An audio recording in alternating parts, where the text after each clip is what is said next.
무례한 질문을 하는 사람들의 문제는 나는 너에게 무례하겠다 라고 생각하고 질문하는 게 아니라는 게 가장 큰 문제죠. 그분들의 심리는 정의감, 예를 들어서 이 나이가 되면 결혼하는 게 당연해. 그러면 너 결혼 언제 하냐? 그냥 너무 자연스럽게 자기 기준에서 하는 말들. 그 나이가 될수록 결혼을 안 했어? 이 사람이 나를 공격했기 때문에 나는 반격한다 라고 사고하지 말고 상대는 어떻게 생각하냐? 부족해서 저런 거에 긁히는구나. 못난 인간. 그래서 오히려 나는 더 못난 사람이네. 그냥 그렇게 하고 넘어가면 거기에서 내가 이 사람의 말도 끊을 수 있고, 그리고 나는 나대로 브랜딩을 할 수가 있는 거예요. 이제 아까 말했던 거에서 조금 더 나가는 거죠. 네. 안녕하세요. 심리대화 채널을 운영하고 있는 임철웅이라고 합니다. 공학 박사가 들려주는 심리학적 이야기를 재미있게 전달하는 콘텐츠를 제작하고 있습니다. 예의와 무례라는 측면을 조금 바라봐야 될 것 같아요. 예의라는 거는 우리가 일종의 비무장지대에서 만나는 거거든요. 그거는 나의 개성이나 나의 특성을 배제하고 모두가 보편적으로 생각할 수 있는 그 중간 지점에서 만나서 일단 악수하고 서로의 특성을 나중에 개방하는 단계. 그래서 일단은 비무장지대에서 만나는 게 우리는 예의라고 표현을 한단 말이에요. 그러면 무례하다는 건 예전에는 모든 사람이 좋아하는 콘텐츠가 존재했던 것처럼 모든 사람이 공유할 수 있는 인생에도 정답지가 있었어요. 근데 지금은 그렇지 않거든요. 지금은 굉장히 파편화된 시대고 너무나 다른 사람들이 존재하고 그것도 정상, 나도 정상, 이런 시대가 더 가속화되고 있죠. 이런 성향이. 그러다 보니까 내가 생각하는 비무장지대가 다른 사람에게는 무례한 것이 될 수 있는, 그래서 더 조심을 해야 되는 시대가 됐죠. 근데 그걸 모르는 사람들이 예를 들어서 이 나이가 되면 결혼하는 게 당연해. 그러면 너 결혼 언제 하냐? 이 나이가 되면 애 낳는 게 당연해. 너 애 언제 낳냐? 너 여자친구 언제 생기냐? 남자친구 언제 생기냐? 너 대학은 언제 가냐? 너 지금 그 대학 나와서 취업은 되겠냐? 너 그런 직업 가지면 뭐 먹고 살 수 있겠냐? 이런 것들이 다 실은 과거에 모든 사람이 조용필을 좋아하던 시대의 관념으로 생각하고 있는 거죠. 지금은 BTS가 세계를 정복했다 말해도 과언이 아닌데 BTS 모르는 사람도 많아요. 누군가는 임영웅이 최고의 가수고 누군가는 아직도 조용필을 최고의 가수라고 생각하면서 듣는 사람들이 있고, 그런 것처럼 지금 시대에는 예의라는 것이 훨씬 더 예전보다는 조심해야 되는 상황, 비무장지대가 굉장히 좁아진 상황이 됐죠. 윗사람은 아랫사람에게 반말을 바로 해도 된다? 아니면 내가 이 사람을 재밌게 하기 위해서 조금 뭐 무례한 농담, 예를 들어서 이 사람이랑 처음에 소개팅에 만났는데도 뭐 연애 몇 번 해보셨냐, 아니면 어디 산다 그러면 그 동네 어떻지 않아요? 그냥 너무 자연스럽게 자기 기준에서 하는 말들, 이제는 너무나 다르기 때문에 조심해야 되는 거예요. 결혼이나 아니면 뭐 자녀를 갖는 거나 이런 게 개인의 선택이 된 시대잖아요. 그런 것들이 예전보다는 훨씬 더 파편화된, 모두의 인생이 다 달라지는 그런 상황에서 그런 걸 인정하지 못하고 내 삶이 정상이다, 다른 것들은 이상하다 라는 그 관념에서 나오는 말들, 그러니까 남들이 나와 다르다는 것을 개념적으로는 이해할지라도 이게 몸에 배어있지 않은 사람들이 그런 무례한 질문들을 좀 하는 것 같습니다.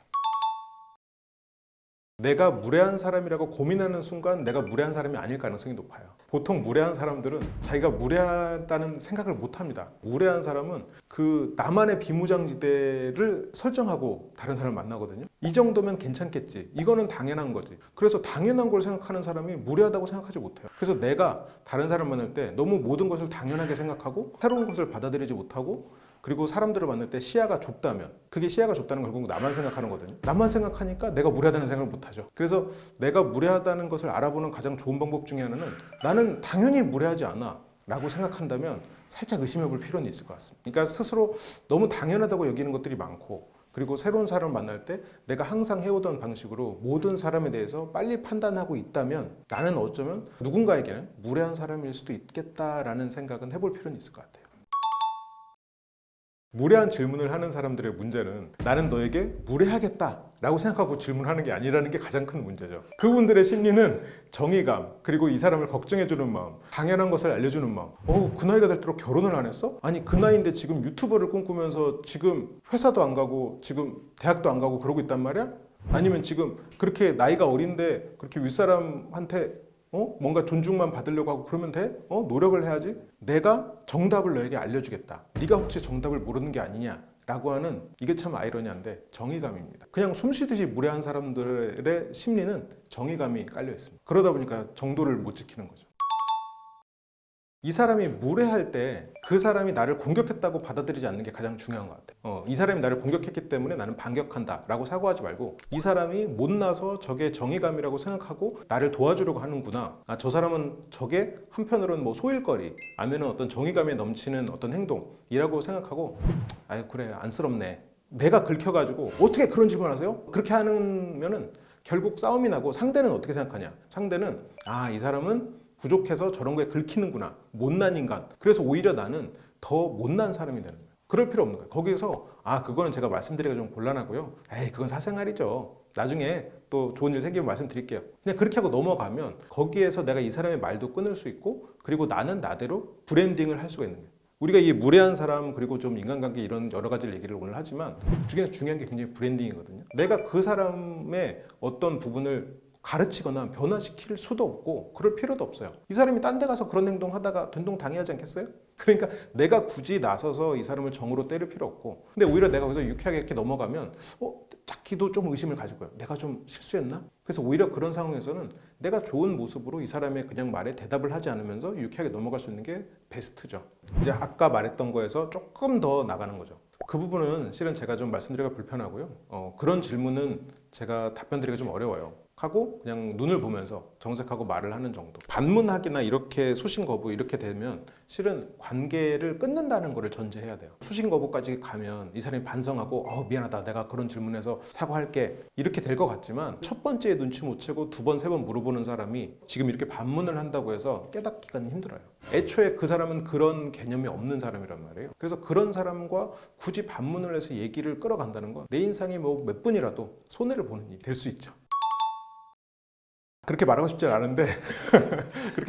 않은데 그럴 가능성이 높죠. 왜냐하면 이게 지금 시대가 변하고 있는 과도기고 어쩌면 우리는 계속 과도기에 살고 있었고 전의 시대에는 통하던 논리가 지금은 통하지 않고 있기 때문에 과거에 자기의 어떤 디폴트 값이 계속 유지되고 있다면 아무래도 예전 시대의 생각이 유지된 사람들이 지금 시대에는 무례한 행동을 하게 될 가능성이 더 크죠. 이게 옛날에 이제 그런 연구도 있더라고요. 어떤 야구팀을 응원하는 이유가 뭐냐라고 했을 때 보통 그 통계적으로 그 사람이 10살에서 13살 그 사이에 우승한 팀을 평생 응원한대요. 그러니까 그만큼 사람들은 어떤 기본값에서 벗어나는 걸 조금 힘들어하죠. 그러다 보니까 이제 좀 나이가 들게 되면 그런 부분에서 빨리빨리 수용하고 세상의 변화를 받아들여야 되는데 그게 조금 어려울 수도 있지 않겠나 그런 생각은 합니다. 그래서 지금 젊은 분들도 아마 같은 일을 겪을 거예요. 시대는 계속 변할 거고 그 시대가 변화하는 과정에서 내가 어떤 것을 수용하고 어떤 변화를 계속해서 받아들이고 내가 거기에 맞춰가서 생각이나 사고방식을 유연하게 바꿀 수 있느냐, 내가 시야를 나만이 아니라 주변에 계속 넓힐 수 있느냐, 이게 우리 인생에서 어떤 숙제 같아요. 그래서 이거를 그냥 나이가 많으신 분들은 그렇다라는 게 아니라 모든 인간의 인생에서 나이가 들어가면서 받아들여야 되는, 한편으로는 모든 사람이 짊어진 숙제인 거라고 저는 생각합니다. 우리의 어떤 성공 원동력 중에는 내가 의지를 갖고 내가 가진 철학을 관철하면서 밀어붙이는 게 필요해요. 근데 그 성공 원동력이 한편으로는 우리의 발목을 잡기도 하거든요. 그래서 내가 기존의 성공 공식이었다고 해서 그게 앞으로 계속 그것을 모든 곳에서 적용한다, 이거는 본인의 발목을 잡을 수 있다는 걸 좀 알 필요는 있을 것 같아요. 그래서 나이 드신 분들 제가 이제 상담을 많이 해보다 보면 내가 회사에서는 성공했는데 가족과 어떻게 지낼지 모르겠다. 나는 열심히 살아온 거를 자녀에게 적용해 보는데 얘네들에게 지금 적용이 안 된다. 어떻게 해야 될지 모르겠다. 그런 거거든요. 그 생각이 그 상황이 아니고 다른 상황에서는 다를 수도 있다는 거. 그러면 계속해서 실은 배우려고 해야죠. 새로운 것을 자꾸 써보고 사람들이랑 얘기해보고 그 사람들에게 어떤 또 인사이트를 얻고, 근데 또 그러려면 알아도 모르는 척하는 게 필요하긴 합니다. 특히 어른이 될수록 알아도 모르는 척. 그래서 사람들이 나에게 많은 얘기를 들려줄 수 있도록 그렇게 하다 보면 조금 더 시야가 넓어지는 것 같아요. 쉬워 보이지 않는 사람은 자기의 주관이 있고 그리고 그 사람의 브랜딩이 잘 된 사람이에요. 근데 브랜딩이 뭐냐? 저 사람은 좋은 사람인데 일을 잘해. 저 사람은 똑똑하지만 착해. 아니면 저 사람은 말을 수는 없지만 믿을 만한 사람이야. 이런 브랜딩이거든요. 쉬워 보인다라는 거는 쉬워 보이는 일종의 브랜딩이 된 거예요. 잘못된 거예요. 그러니까 제품도 값싼 제품, 저거는 사봤자 쓸모없는 제품, 이렇게 그냥 사람들이 인식이 생겨버린 거예요. 그래서 그 브랜드에서 제품이 나와도 사람들은 안 믿어. 그러면 왜 쉬워 보이냐? 무언가를 할 때 남한테 의지하고 자기의 선택지가 없기 때문에, 내가 선택하지 않고 남들이 시키는 거 끌려가고, 그리고 끌려가다가 폭발하고, 끌려가다가 나중에 내가 너네들 그렇게 끌려가고 희생했는데 왜 이래? 자기 감정을 다스리지 못하고. 그래서 결국 쉬워 보이지 않는 사람은 이성적이고 말할 때도 사실에 근거해서 말하는 사람은 절대 쉬워 보이지 않습니다. 중요한 거는 사실에 근거해서 말하려고 애쓰고 그리고 이성적으로 사고한다. 이게 쉬워 보이지 않는 사람의 가장 기본 요건이죠. 마음을 쉬워 보이지 않기 위해서 공격적으로 갖는다. 이렇게 되면 쉬워 보이고 어려워 보이고 떠나서 그냥 피하고 싶은 사람이 돼버려요. 대화의 주도권이라는 거는 두 가지로 생각을 해봐야 되는데, 한 명은 내가 거기서 앞에 나서서 이야기를 하는 이야기꾼 같은 사람이겠죠. 또 하나는 MC도 있어요. 둘 중에 어떤 역할을 내가 할 거냐를 정하는 게 좋죠. 근데 내가 만약 이야기를 청산유수처럼 쭉 사람들이 흡입력 있게 할 수가 없다, 그렇다면 MC 역할을 하는 게 좋아요. 내가 이야기를 어차피 청산유수처럼 쭉 스토리텔링을 하고 내가 입을 열면 사람들이 몰입하고 재밌게 얘기할 수 있는 사람은 어차피 이런 질문을 안 하셨을 테니까 MC 역할을 한다라고 가정을 하면, MC 역할은 뭐냐? 소외된 사람에게 말을 건네는 거예요. 얘기 정말 재밌네요. 그런데 누구씨는 어때요? 하면서 그런 질문. 이 MC 역할을 내가 잘 수행할 수 있으면 그 자리에 주도권을 갖게 되는 거예요. 이 주도권이라는 게 말을 많이 하는 게 주도권이 아니에요. 그 상황에서 나의 존재감이 어느 정도로 유지되느냐. 어떤 사람이 말을 정리해서 그 사람의 말에 피드백을 주고, 그리고 다른 사람에게, 소외된 사람에게 또 질문을 건들 수 있고, 그 질문이 무례하지 않고, 그리고 또 하나는 이런 리액션도 중요해요. 리액션을 할 때 이야기꾼이 이야기를 하고 있어요. 그때 그냥 고개 숙이고 난 다음에 무슨 얘기하지? 그렇게 생각하면 주도권이 없는 거죠. 그 사람을 적극적으로 리액션 해줘야 돼요. 리액션이 박수치고 그러라는 게 아니라 그 사람을 봐야지. 미소 짓고, 그리고 여러 사람이 있으면 그 사람의 말을 듣는 다른 사람도 보는 거예요. 그렇게 하면서 내 영향력과 그런 거를 유지하는 것이 실은 이런 주도권의 모습이죠. 그러니까 내가 말을 잘 못하는데 말을 많이 하려다 보면 잘못된 브랜딩이 생겨요. 수다쟁이라는 브랜딩이 생기지. 그러면 수다쟁이는 모임에서는 부를지언정 이성적으로 만나거나 개인적으로 친해지고 싶진 않아요. 왜냐하면 거의 대부분의 사람들은 말을 하고 싶어 하거든. 그래서 사람들이 말을 했을 때 더 즐겁게 만들고 그 상황을 조율해 주는 거는 굉장히 어른스러운 태도란 말이야. 그래서 그런 어른스러운 사람에게 사람들은 의지하고 싶고 그 사람을 리더로 모시고 싶어 하죠. 그래서 그게 주도권이 되고 이성적으로도 사람들이 호감을 가지게 될 수 있는 그런 요소가 될 겁니다. 주말에 점심 뭐 먹었어? 했을 때 요즘에 내가 요리 연습하거든? 그래서 장 보러 갔다가 요리 망쳐가지고 주말에 이렇게 하면서 조금 다른 핀트가 어긋났죠. 요리를 얘기했어. 뭐 먹었냐 얘기했는데, 그러면 이 사람이 요즘에 요리 생각을 많이 하고 있는 거예요. 그러면 대화 주제를 요리로 가면 이 사람은 편안하게 자기 이야기를 끌어내서 얘기할 거예요. 그러면 이 사람은 나중에 돌아가서 그 친구랑 얘기하니까 카타르시스가 느껴져. 그 친구는 왜 이렇게 말을 잘하지? 왜 이렇게 내 내면을 끌어낼 수 있지? 왜 이렇게 그 친구랑 잠깐 만났지만 그 사람이랑은 오래 만난 것 같지? 그런 평가를 받게 되거든요. 어떤 사람이랑 금방 친해지기 위해서는 말을 많이 할 필요 없어요. 그 사람이 하고 싶어하는 말을 끌어내주면 돼요. 근데 그게 가장 필요한 게 바로 그 부분이에요. 이 사람이 어떤 삼천포로 가느냐. 그 삼천포를 찾을 수만 있으면 실은 그 사람이 느끼는 대화의 카타르시스, 그걸 만들어낼 수 있어요. 타인에게 존중받는 방법은 이게 결국 어떻게 보면 자존감하고도 연결된 부분 같은데, 자존감은 두 개의 기둥으로 이루어져 있거든요. 하나는 내가 스스로 느끼기에 나는 잘하는 사람, 또 하나의 기둥은 나는 착한 사람, 나는 좋은 사람. 도덕적 기준과 능력적 기준이 있어요. 그렇다면 이건 타인에게도 마찬가지죠. 타인이 나를 봤을 때 나는 도덕적으로 믿을 만한 사람, 또 하나는 이 사람은 능력적으로 믿을 만한 사람. 이 두 가지가 갖춰지면 모든 사람의 존중을 받을 수 있죠. 근데 이 능력이라는 건 뭐 연봉 이런 게 아니라 그 사람과 우리가 얘기했을 때 그 사람이 추구하는 가치도 있을 거고, 그 사람이 있을 때 그 사람이 나에게 주는 재미도 있을 거고, 그런 것들이 다 포함되는 거죠. 관계에 있어서의 가치죠. 근데 존중받는 것 중에 또 중요한 포인트가 자기 감정을 잘 절제할 수 있어야 돼요. 왜냐하면 아까도 말했지만 도덕과 능력 이거에는 믿을 만한 사람이라는 게 포함되거든요. 결국 그 도덕성은 그 사람이 쓰레기를 길에 안 버려 이런 게 아니라 그 사람은 믿을 수 있는 사람이야 라는 거예요. 근데 그 믿음이라는 거를 조금 더 폭넓게 봐야 돼요. 그 사람은 거짓말을 안 해가 아니라 그 사람은 어떤 행동을 할지 알아. 그게 예측 가능성인 거죠. 조금 그냥 우리가 생각하는 어떤 믿음과는 좀 더 폭이 넓죠. 그래서 그 사람이 너무 감정을 못 다스리는 사람이면 그 사람은 예측이 불가능해요. 그 사람은 존중받지 못. 사람들이 피하고 도망가요. 마치 그냥 동네 건달 같은 느낌이에요. 그래서 존중받으려면 예측이 가능해야 되는 그런 예측 가능성 측면의 믿음. 그리고 그 사람은 무언가를 했을 때 어떤 부분에 있어서 자기만의 가치와 실력이 있는 사람이라는 것. 이 두 가지가 갖춰지면 모든 사람에게 존중받을 수 있습니다.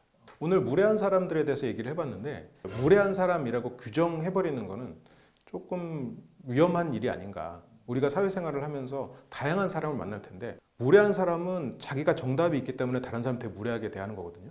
내가 만약 누군가를 무례한 사람이라고 꼬리표를 달아버리는 것도 어쩌면 무례한 사람들이 하는 행동의 맥락과 같지 않을까라는 생각을 좀 해보시고, 저 사람은 나와 다르고 저런 사고에서 벗어나지 못한 못난 부분이 있는 사람, 그래도 다른 부분에 있어서는 좋을 수도 있거든요. 그래서 그 사람과 그냥 딱 정리하기보다는 저 사람은 저런 사람이구나 라고 이해하고 관계를 만들어 보는 것도 하나의 방법일 것 같습니다. 근데 나에게 계속 무례한 사람이랑 계속 관계를 이어가면서 내가 마음의 상처를 늘려간다? 이거는 불필요한 일이라고 생각해요. 그러니까 그거를 잘 정해야 될 것 같아요. 이 사람이 어떤 한 부분에서 무례해도 다른 부분에 있어서 나의 미래를 위해서 내가 어떤 지향하는 부분에서 도움이 된다면 관계를 이어갈 수도 있는 거죠. 근데 이 사람이 무례함에도 불구하고 이 사람이 나에게 어떤 도움이 되거나 내가 이 사람에게 어떤 신뢰가 있지 않음에도 불구하고 내가 착한 사람이 되기 위해서 이 무례함을 다 감내하고 계속해서 속에 골마가고 있는 관계라면 아주 과감하게 빠르게 정리할 필요도 있을 거라고 생각합니다.